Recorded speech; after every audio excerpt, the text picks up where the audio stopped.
Hey up and welcome to this week's Shimmy TV vehicle review. This week we're testing the Jaguar XF and that's courtesy of Royal Motors in Nottingham. Thanks a lot and let's have a look.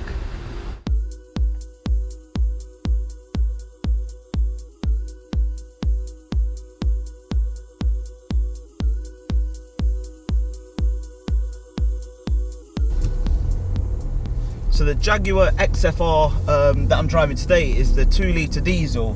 Now they do a couple of different variations of the 2-litre diesel. The base model is the 163 brake one. I'm driving the 180 brake one. Now, as much as I haven't driven the base model, I can tell you for certain that extra 17 brake horsepower and extra 50 foot-pound of torque that you get with the 180 will make a massive difference. First things first is the looks. I'm really keen on the way the XFR looks. It's got a real presence on the road, and the R model has just enough subtle but massively effective styling to set it apart from the standard Jaguar XF. The interior of the XF is one of its real strong points. It's spacious, it's well built, it's well designed, it's comfortable. The seats in the XFR are a lot more supportive as well. They give you good support, but like I say, they're very comfortable. The rear seats are absolutely massive. The amount of space you've got in the back, you know, loads of headroom, loads of leg room. Same with the front of the car as well. The boot is absolutely huge and is bigger than the BMW M5 and the Audi.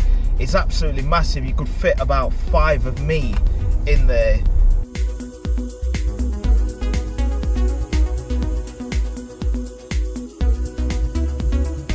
Another thing is the onboard computer.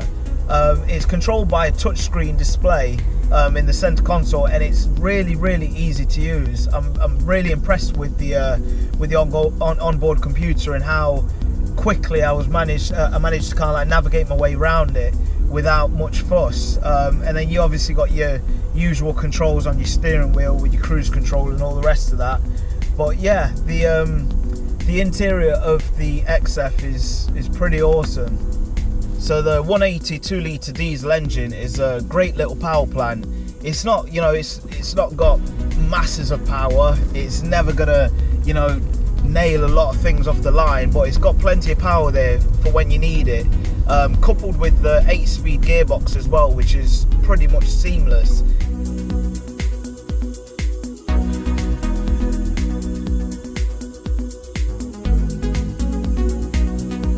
One thing that I would say about the 2-litre engine is when you put your foot down and you ask for a lot of power, you just get a little bit more engine noise than I've come to expect from, you know, the modern day 2-litre diesel.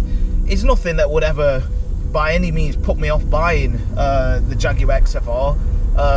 It's just, you know, something that I've noted there. It's just a little bit noisier. The 180 is also really affordable to run as well.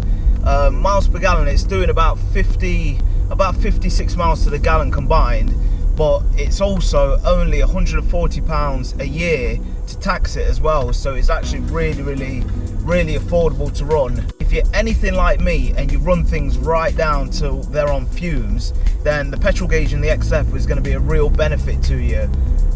It gives you your petrol in percentage. So right now I've got 11% petrol left. I've ran it right down to 2%, and probably before I give it back, I'll probably run it down to 1 or maybe even 0.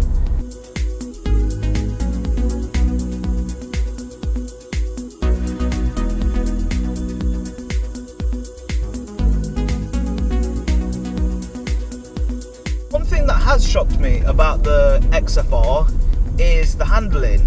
I was expecting it to handle, you know, how you would probably expect a big, luxurious, nearly 2-ton car to handle. A little bit wallowy, heavy, a little bit sluggish, but it's everything but that. Honestly, like, the steering is super sharp, very well weighted, and very precise. It changes direction super quick, and if you really want to have some fun, you know, you can turn the traction control off and you can enjoy the rear wheel drive characteristics of the Jaguar XFR You've got the Lexus, you've got the BMW 5 Series, the Audi A6, Audi A5, the Merc S-Class. You know, you've got loads and loads of competition, and they're all very, very good cars.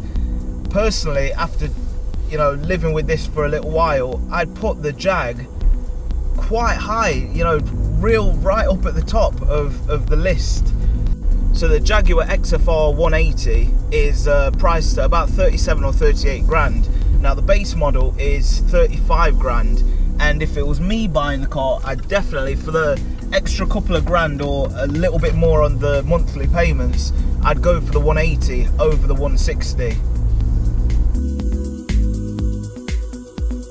So that's it for the review of the Jaguar XF Sport Diesel. If you like the review, don't forget to press like and subscribe to the channel for more of this sort of stuff.